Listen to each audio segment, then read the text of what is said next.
Hi friends, మిత్రులారా, ప్రతిరోజు ఈ వీడియో చేస్తున్న ముఖ్య ఉద్దేశం ఏంటంటే మీలో ఉన్నటువంటి ఆ జిజ్ఞాసని, మీలో ఉన్నటువంటి ఆ తెలియకుండా ఉన్నటువంటి ఆ ఇంటలెక్చువల్స్ని బయటికి తీయడం. అంటే ఎప్పటికప్పుడు మనకి ఏమైనా ఉండాలంటే external motivation and internal motivation. External motivation అంటే నేను మీకు ఇచ్చేటటువంటి బూస్ట్, ఎలా చదవాలి ఏంటి అనేటటువంటి ఒక బూస్ట్. ఇంటర్నల్ మోటివేషన్ అంటే మీ అంతటికి మీరే, మీకు ఎవరు చెప్పరు, మీరందరికి మీరే ఓన్గా బూస్ట్ అప్ ఇచ్చుకోవటం. Yes, this is very very important. External కంటే ఇంటర్నల్ అనేది this is very very important. Starting కాడ నుంచి ఎండింగ్ వరకు, అంటే స్టార్టింగ్ అంటే నోటిఫికేషన్ వచ్చే కాడ నుంచి, లేదా నోటిఫికేషన్ రానప్పటి నుంచి మీకు నోటిఫికేషన్ వచ్చి మీకు ఉద్యోగం వచ్చే వరకు మీరు ఒకే రకమైనటువంటి విధానాన్ని ఫాలో అవ్వాలి, అనుసరించాలి. అప్పుడు మాత్రమే మీరు సక్సెస్ అవుతారు. మీరు ఒకే విధమైనటువంటి విధానాన్ని మీరు అవలంబిస్తేనే మీరు సక్సెస్ అవుతారు. Otherwise you can't success. ఉదాహరణకి నేను చెప్తున్నాను, ఇప్పుడు మా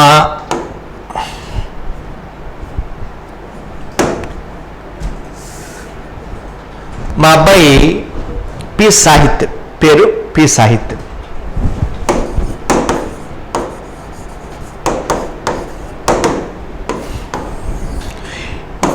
రీసెంట్గా ఇంటర్ అయిపోయింది,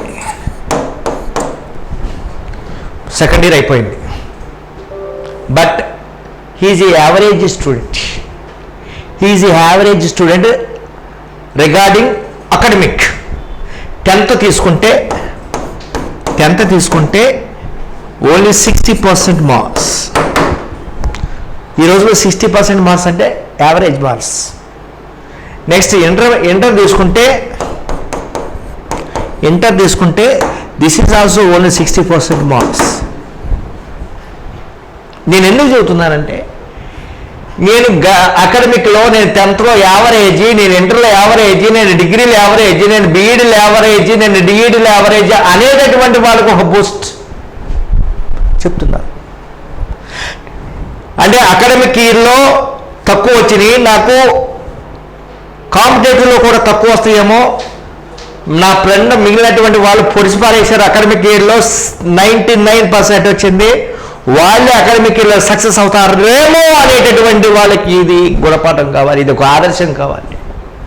ఎస్, అంటే there is lot of different between academic and competitive అనేటటువంటి మీ ముందుకు తీసుకొస్తున్నా. Yes, recently he has written NEET exam. మీకు తెలిసిందే NEET ఎగ్జామ్ అంటే he is a BiPC student, biology student, botany, zoology, physics and chemistry, BiPC student. But 10th క్లాస్లో maths బాగొచ్చు. నేను suggestion ఇచ్చా, ఏమని, నువ్వు ఎంపీసీ చేరితే నువ్వు మంచి మ్యాథ్స్ పర్ఫార్మెన్స్ ఉంది కాబట్టి నువ్వు మెయిన్స్ అడ్వాన్స్ రాదు అని నేను ఒక మంచి గైడెన్స్ ఇచ్చాను. అయితే అతను నాకు ఎంపీసీ ఇష్టం లేదు, నేను బైపీసీకి వెళ్ళి డాక్టర్ అవుతాను, నీట్ రాస్తానని 2 years బ్యాక్ నాకు చెప్పడం జరిగింది. అయితే నేను 2 సార్లు చెప్పా, అంటే బైపీసీ అంటే ఒకవేళ రాకపోతే, నీట్లో సక్సెస్ కాకపోతే పరిస్థితి ఏంటి అనేటటువంటి నాకు కొంచెం ఎక్కడో భయం ఆవరించింది అన్నమాట. అయినా నేను అదే అవుతాను, అదే తీసుకుంటాను అని ఒక కాలేజీలో చేర్పించా. ఆకాష్ అనేటటువంటి కాలేజీ, ఎవరైనా ఆ కాలేజీలో చేరొద్దు అని నేను చెప్తాను. విజయవాడ ఆకాష్ అనేటటువంటి కాలేజీలో చేర్పించాము. ఎందుకంటే ఆకాష్ అనగానే పెద్ద ది బెస్ట్ కాలేజీ అని ఆ కాలేజీలో చేర్పించాము. ఆ కాలేజీ అంత వరస్ట్ కాలేజీ బహుశా 2 తెలుగు రాష్ట్రాల్లో ఉండదు. అలాంటి కాలేజీలో చేర్పించాం, తెలియక హాస్టల్లో చేర్పించాం. 2 నెల 15 రోజులు అయిపోయిన తర్వాత, డాడీ నేను ఇక్కడ ఉంటే నాకు కనీసం క్వాలిఫైయింగ్ మార్క్ కూడా రాదు, నేను నీట్లో క్వాలిఫై కూడా కాలేను, అంత వరస్ట్ ఉంది, అలా చెబుతుంది, సరిగ్గా చెప్పట్లేదు అని నాకు ఫోన్ చేశాడు. సరే నేను ఒక 2-3 అయిన తర్వాత ఇంకోసారి ఆలోచించిన తర్వాత మళ్ళీ ఫోన్ చేశాను. నేను ఎక్కడ ఉన్నాను, నేను డైరెక్ట్గా ఇంటికి వచ్చి చదువుకుంటానని ఫోన్ చేస్తే సరే నేను తీసుకొచ్చి ఇంటి దగ్గర ఆన్లైన్, అదేవిధంగా లెక్చర్స్ని పిలిపించి కొన్ని సబ్జెక్టులు ఆఫ్లైను, కొన్ని సబ్జెక్టులు ఆన్లైను కోచింగ్ ఇప్పించాను. ఇది ఫస్ట్ నుంచి 2 years ఫస్ట్ ఇయర్ స్టార్టింగ్ నుంచి ఇప్పించి నా యొక్క ఇన్ఫ్లుయెన్స్ కూడా, నా యొక్క ఇన్వాల్వ్మెంట్ కూడా సబ్జెక్టులో ఇన్వాల్వ్ అయ్యి ఎలా ప్రిపేర్ అవ్వాలి అంటే, ఇక్కడ నీట్ వచ్చేటప్పటికి డిఎస్సి పిల్లలకి ఎలా సబ్జెక్ట్ అయితే రావాలో, అంటే సబ్జెక్టు మక్కి లైన్ టు లైన్ చదవాలి. అక్కడ NCERT, intermediate NCERT line to line చదవాలన్నమాట. మీరు ఏ విధంగా అయితే 3rd నుంచి 8th level 9th 10th line to line చదువుతారో, ఇంటర్మీడియట్ అదే స్కూల్ అసిస్టెంట్కి 6th నుంచి ఇంటర్మీడియట్ వరకు లైన్ టు లైన్ చదువుతారో, అక్కడ నీట్లో బయాలజీ కానీ, ఫిజిక్స్ కానీ, అదే బాటనీ కానీ, జువాలజీ కానీ, ఫిజిక్స్ కానీ, కెమిస్ట్రీ కానీ, ఈ 4 సబ్జెక్టులు ఒక్కొక్క సబ్జెక్టు నుండి ఎన్ని బిట్లు ఇస్తా అంటే 50 బిట్లు ఇస్తాడు. అంటే 4 సబ్జెక్టులు కలిపి 200 బిట్లు. 200 బిట్లు. ఆ 200లో అంటే ఒక్కొక్క సబ్జెక్ట్ నుంచి 50 బిట్లు. 50 బిట్లలో 45 బిట్లు రాయాలి. Each bit carries 4 marks. ఒకవేళ ఏమైనా తప్పు పెడితే ఒక్కొక్క బిట్గా -1 తీసేస్తారన్నమాట. అలా తెలిస్తేనే పెట్టాలి, లేకపోతే వదిలేసేయాలి. లేదా అనవసరంగా -1 అదనంగా -1 పోతుంది, మార్కు తీసేస్తాడు. సో ఈ విధంగా దాంట్లో లోటుపాట్లు ఫస్ట్ ఏం అర్థం కాలేదు. లెక్చర్స్ వచ్చారు, నేను ఈ అబ్బాయికి చెప్పలేమన్నారు, ఈ అబ్బాయికి చాలా వెనకబడి ఉన్నాడన్నారు, సబ్జెక్టులు బాగా వెనకబడి ఉన్నాడన్నారు, కెమిస్ట్రీ రావట్లేదన్నారు, ఫిజిక్స్ రావట్లేదన్నారు, బాటనీ రావట్లేదన్నారు, జువాలజీ రావట్లేదన్నారు, ఈ అబ్బాయికి మేము చెప్పలేము, వేస్ట్ క్యాండిడేట్ అన్నారు. ఒకటి ఫిజిక్స్ తోటి ఇంటికి వచ్చి వాడు ఏమన్నాడంటే, ఈ క్యాండిడేట్ చాలా స్లోగా ఉన్నాడు, చాలా డల్గా ఉన్నాడు ఈ క్యాండిడేట్, ఈ అబ్బాయి. అయితే నేను 3 రోజులు చెప్తాను, 3 రోజులు చెప్తే ఫాలో అయితే ఫాలో అయినట్టు, లేకపోతే నీట్ వేస్ట్ ఈ అబ్బాయికి అని అన్నాడు వాడు. అయితే 3 రోజులు చెప్పిన తర్వాత ఈ అబ్బాయి ఫాలో అవ్వలేడు, నీట్లో చేర్పించవద్దు పాడైపోతాడు అన్నాడు వాడు. అయినప్పటికీ కూడా నాకు తెలుసు పరిస్థితి ఏంటి, ఎలా ఉంటుంది అనేటటువంటి నాకు తెలుసు. ఎందుకంటే నేను మీ అందరికీ, మనం ఆల్రెడీ బీఈడి నుంచి వచ్చాము కాబట్టి రకరకాల ఉంటాయి. మన మైండ్ని షార్ప్ పడితే, ఎలా షార్ప్గా మన మైండ్కి సానపడితే ఏ విధంగా షార్ప్గా తయారవుతుందో నాకు తెలుసు. వాళ్ళందరినీ లెక్క పెట్టుకోకుండా నేను ఆలోచించి ఎలా ముందుకెళ్ళాలని పెట్టేసేసి మంచి ఇంకా ఫ్యాకల్టీని పిలిపిస్తే మొత్తం మీద నీట్లో బాగా సెట్ అయిపోయి మంచి సబ్జెక్ట్ తీసుకుని నౌ హీ గాట్ మనం వచ్చినటువంటి ఎగ్జామ్లో మరి కీ చూసుకుంటే 650 అవుట్ ఆఫ్ 720 అంటే 88% పైన. 88% అంటే నీటు ఈ డాక్టర్ సీట్ రావాలి అంటే సాధారణంగా at the same time first fresh candidate seat లాగాలంటే 10% లోపల లాగుతారు, మిగతా వాళ్ళందరూ లాంగ్ టర్మ్ తీసుకుంటారు అన్నమాట. So 650 he got, 650 he got out of 720. Paper కొంచెం టఫ్గా వచ్చింది, ఫిజిక్స్ కూడా. ఇప్పుడు అతనికి సీటు ఆంధ్రప్రదేశ్ కానీ అదేవిధంగా ఎయిమ్స్ కానీ ఎక్కడైనా సీటు ఫ్రీగా 10,000 రూపాయలకి, సంవత్సరం ఫీజు 10,000 రూపాయలకే సీటు, గవర్నమెంట్ సీట్ వస్తుంది.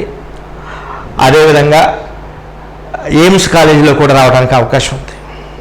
అంటే is a average student, he is average student, handwriting బాగోదు,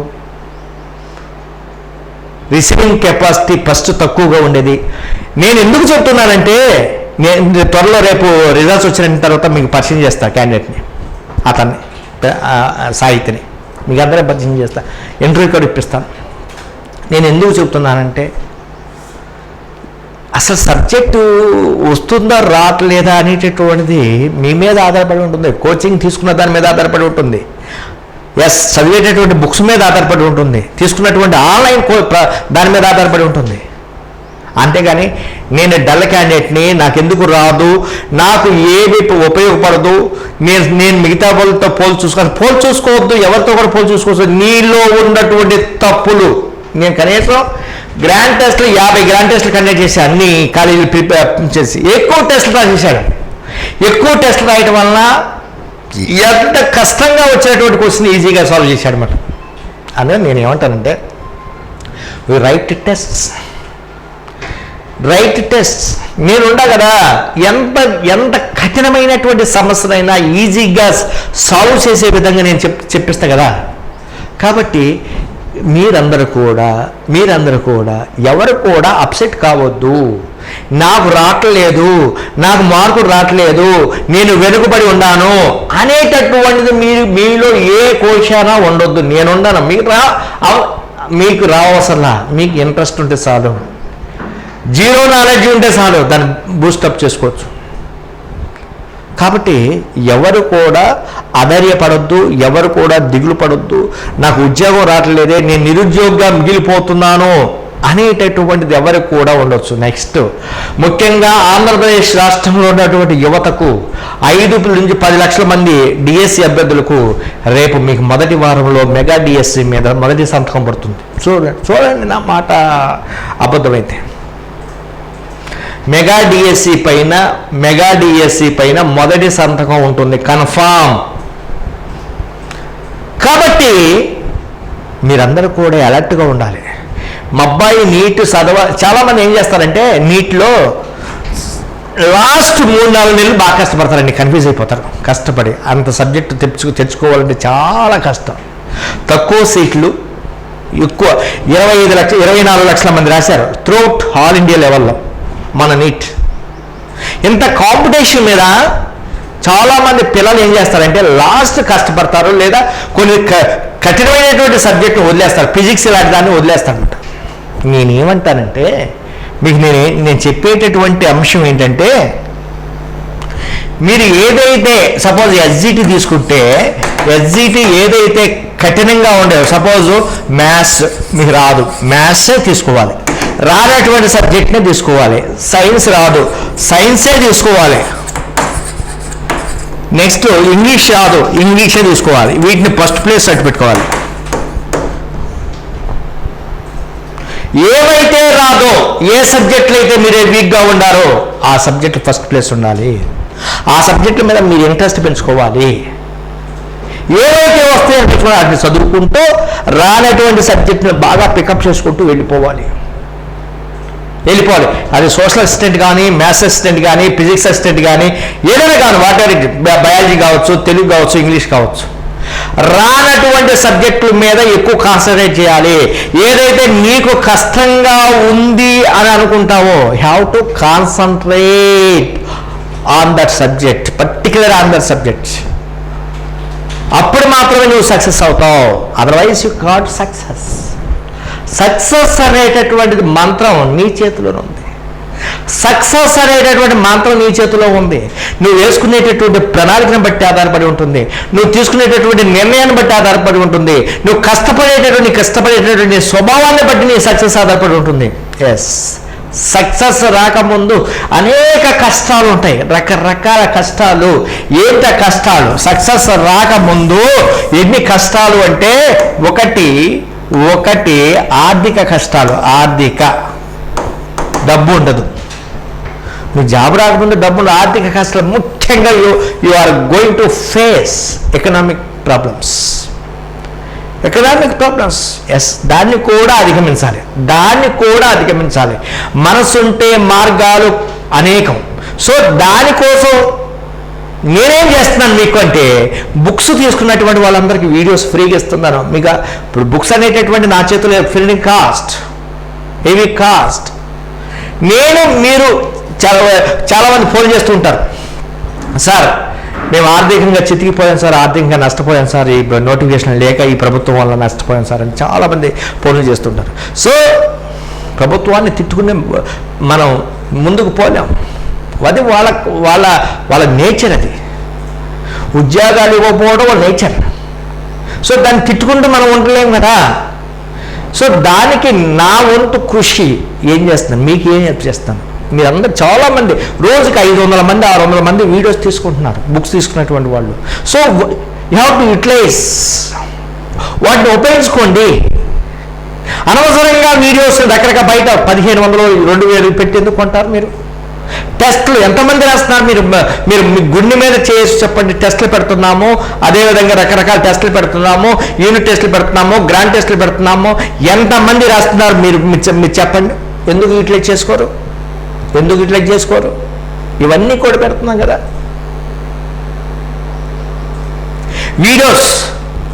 మరి ఇంకోటి బుక్స్, ఎంతమంది మీరు ఫాలో అవుతున్నారు? ఎంతమంది చదువుతున్నారు? ఎంతమంది పబ్లికేషన్ బుక్స్ని మీకు ఈ విధంగా కష్టపడి మీకోసం తయారు చేస్తుంటే ఎంతమంది ఫాలో అవుతున్నారు?